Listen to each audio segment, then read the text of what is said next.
Hello everyone, Morris here, and today I want to talk about the starter Axie, especially the starter runes and charms. So yeah, let's just get into it. And I actually originally didn't think about making this video, but two things. One is someone actually requested for this video, and the other is that I do see at least some of the starter charms being used at the highest level, or at least at the dragon. So yeah, that's why I think it is actually going to be meta relevant, and I do want to talk about them. So first of all, is of course, if you don't know what they are, then there are a lot of other videos to talk about how does it work in terms of the starter XC upgrade, and when you upgrade, you can get the starter runes and charms through these boxes here. So I'm not going to go through those, but I do want to talk about the actual runes and charms, and because those are pretty relevant, even though like they say starter runes and charms, I think like I've seen like let's say the starter charms being put on a NFT axis. So some of this could be meta relevant. So let's talk about those. So let's talk about the runes first. Even though the runes I haven't really seen that much play, but still, okay, they're all rare. So in the sense of the power level is around the rare power level, and of course the main reasons we have the starter runes and charms is really more for onboarding, so that like people who are new to Axie, they're not sure whether they want to get into the NFT stuff yet. They're just playing with the starter Axies. Then it gives them a way in which okay they can earn some runes and charms and demonstrate what like runes and charms actually does. So let's get into each of those. Bubble shooter. So this one is aqua, and this is until round 4. When your turn starts, gain 1 bubble. So all of these, not all, but a lot of these starter runes will have until round 4 just to cap the power level. Otherwise, it could be pretty strong if like it can be gone on for the whole game. So if I imagine you get a whole game, you get 1 bubble that's effectively I won't say similar to the Mystic Rune, but like power level wise, it might be more like epic, right? If it continues after round 4. And it also says bubble bonus damage also applies to multi-hit and AoE attacks at a third of the base value. So again, so actually this could be pretty useful. I don't see much of AoE or multi-hit for bubble based build, but who knows, maybe this could be useful. But having said that, though, is this 1/3 of the base value, which makes sense in a way, but still. 1/3 of the base value because the base value is applied for single attack cards. So I think it's good for a rare, but trying to think right whether in epic or even mystic this could be used. I don't really see it yet, but who knows? If someone make a multi-hit AOE kind of thing with a lot of bubbles gained, then that could be a thing. But historically, bubble hasn't really seen use other than, well, actually there are two, right? When we get to the Mystic era, then there's a different story with the Heart of the Ocean. Then maybe this could make it. I'm still not sure. But note that, of course, these are really not designed to be like so-called comparatively that viable. Like it's more just for new players to get a sense of how it's like. Having said that, still could be used. Okay, so Furious Fox, until round 4, when your turn starts, gain 1 rage. So again, that's actually pretty good, but of course it's only until round 4, so that's why it kind of caps the power level. And this one says plus 20% bonus in Fury form. So yeah, this is, I would say, I don't really see this useless because like Way of Beast, like um, the other beast rare rune, I guess, is like just quite a bit better because it gives you already the bonus damage, whereas this one, 20% bonus damage in Fury form, it's not that easy, especially in the rare era. It's not that easy to get into Rage. So yeah, probably not that good. Unless you have a Rage based build, then perhaps this could be good. So I would say maybe yeah, don't count this one out at the lower level of the ladder, I feel. So this could be pretty good.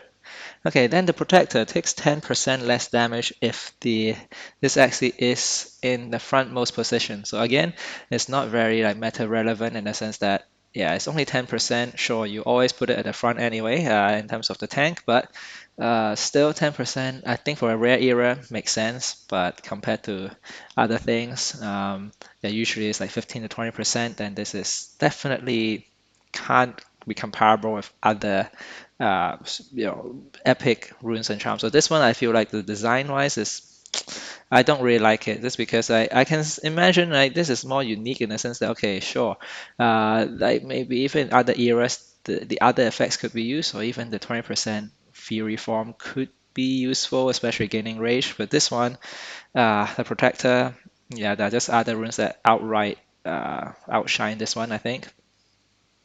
Okay, then we have Spring Blossom until round 4, until your turn starts, gain 1 leaf. Again, that's actually, yeah, I think pretty good. But of course, it's only until round 4. Having said that though, like the healing effects plus 15% while this actually has leaves, so this is kind of another unique thing. So if you have a healing based team, then this actually could be good. But of course, the downside is that like healing, unfortunately, now is not that strong. But having said that, though, I mean, like, if you have a healing-based team, I think this actually could be pretty relevant because 15%, because I imagine like 15% bonus damage is pretty good. So 30% healing like is also pretty relevant. I would say for at least for rare for sure, but for epic, maybe even epic, yeah, I don't know. If you have a very strong uh, yeah, healing based team.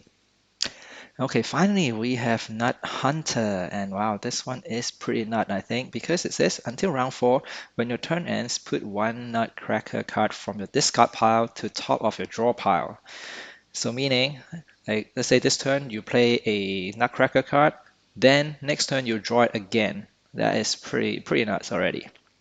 And it says all Nutcracker cards in your deck deals 10% bonus damage. So that is basically like a 10% bonus buff. And putting it on a Nutcracker is pretty significant. And the key here is that it can be applied for basically like this rune can be put on other axes that like a support axis that doesn't actually have nutcrackers. So you can imagine like I'm thinking about like a glorious main nutcracker beast, and then you have another support beast that have the nutcracker. Then allow maybe there are actually multiple ways in which you can draw cards, draw beast cards specifically as well. I'm thinking about the eyes of the beast, right? So then yeah, you can basically in your first deck rotation you can already play Nutcracker maybe even like 5 times or 6 times with this effect, right? Because of course, obviously, if you want to just like if you're lucky, then you can just draw Nutcracker turn 1 and then you play it. Then you can play 2 again, and then you can play 3. There are ways in which you can draw back your Nutcracker cards, and this is pretty crazy. I can see that this can be used for for basically even Epic or maybe even Mystic era if there is a strong triple Nutcracker kind of build. For now, I haven't seen it, but I think this is actually one that I'm quite interested to see, how other people, like anyone who managed to make this work. Okay, so let's get into the starter charms. And charms are actually the one that are more relevant because I do see them get played. So actually, let's just get into what they are. So first one is Bubble Maker. It says alter any cards, gain 1 bubble per energy spent. So this actually can be pretty strong because I'm comparing it to like the epic one where it says gain I think 2 bubbles, but then it has degrade. So if you put Bubble Maker on a 2 cost card, 2 energy card, then basically it has a similar effect if without the degrade. So I think that's why it could be useful. Having said that, now there's really just not much bubble based build so called. So that's why I don't really see this one get played too much. So Raging Dagger is similar, but in this case it's a beast charm. Outer any card gain 1 rage per energy spent. So this is actually more relevant. I do see it being played, especially in those strong beast build where, just gaining rage for free. Why not, right? There are not that many other good charms. So yeah, especially if you are building a rage and maybe even fury based build, then this actually can be pretty good.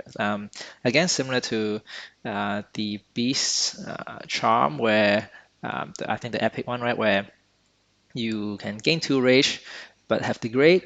Again, if you put this one on a 2 attack card, then basically it's a better version of it because you gain 2 rage without the degrade. I'm going to talk about the this one first, the Spring Leaf, because it's similar. It says alter any cards gain 1 leaves per energy spent. So this one is actually kind of like a new, I won't say new mechanic, but there's no equivalent of gaining leaves other than I guess the one that's the root one, right? Where it says retain, and then if you retain it, you gain 1 leaf. So this one has no retain requirement. It just basically gives you 1 leaf whenever you play the card. Um, so I think it could be quite relevant. The other, of course, leaf card is the Leafy Pot, which gives other allied 1 leaf. But sometimes like let's say if you are getting to the end game, you have one-on-one, right? There is no allied Axie, then it's kind of useless. So Springleaf at least allows you to even gain leaves, which could be useful for leafy build. I think that's probably the only reason you want leaves, the late game especially. So yeah, this could be looked into in leafy build, and that's probably something I'm going to look into.